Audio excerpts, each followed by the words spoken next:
ஏன்னா நெறைய பேர் வந்துட்டு நெறைய பேர் இத சொல்லியிருக்க மாட்டாங்க. ஏதோ ஒரு சில பேர் சொன்னனால நான் உங்கள்ட்ட அத நான் கேட்கிறேன். ஆனா அந்த படங்கள்ல வந்துட்டு சம்மந்தமே இல்லாம நெறைய விஷயங்கள் வந்த மாரி வந்து ஏன்னா போஸ்டர் பார்க்கும்போதுமே வந்துட்டு, அதுல வந்துட்டு கருப்பசாமி ஒரு வேல் வச்சு நிக்கிற மாரி ஒரு போஸ்டர்ல நம்ம படத்தோட போஸ்டர் இருந்துச்சு. நெறைய பேரோட கருத்துக்கள் என்னன்னா, வார்டு அப்படிங்கிற ஒரு டைட்டில் வந்துட்டு ஒரு போலீஸ் ஸ்டேஷன்ல நடக்கிறது. இதுக்கு என்ன வேணாலுமே நம்ம வந்து இது வச்சிருக்க போஸ்டர் ரெடி பண்ணிருக்கலாம்.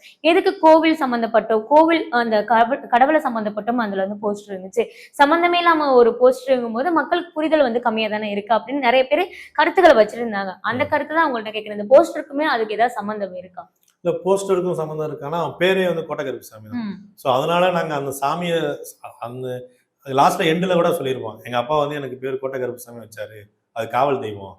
ஸோ காவல் தெய்வம் வந்து காக்குமே தவிர யாரையும் வந்து அழிக்காது. ஸோ அதனால நான் இந்த வேலையை நான் வந்து காக்கிற வேலையை கரெக்டா பார்ப்பேன் அப்படின்னு சொல்லி தான் முடிச்சிருப்போம். ஸோ அதுதான் கதையோட கண்டென்ட்டாவே வச்சிருந்தோம். இன்னொன்னு இடையில ஒரு சின்ன ஒரு மெட்டஃபர் மாதிரி ஒன்று வச்சிருந்தோம். ஸோ அதை வந்து எடுக்க முடியாத சூழ்நிலை அதை விட்டுட்டோம். ஸோ அது வந்து இந்த லாஸ்ட்ல வந்து சிலையை தூக்கிட்டு வருவாங்கல்ல, அந்த சிலையை வந்து நான் வந்து ஒவ்வொரு இடத்துலையும் ஒவ்வொரு எபிசோட்லையுமே வந்து அவனோட குரோத் அப்ப அந்த சிலை வந்து கொஞ்சம் கொஞ்சமா செஞ்சு வளருது.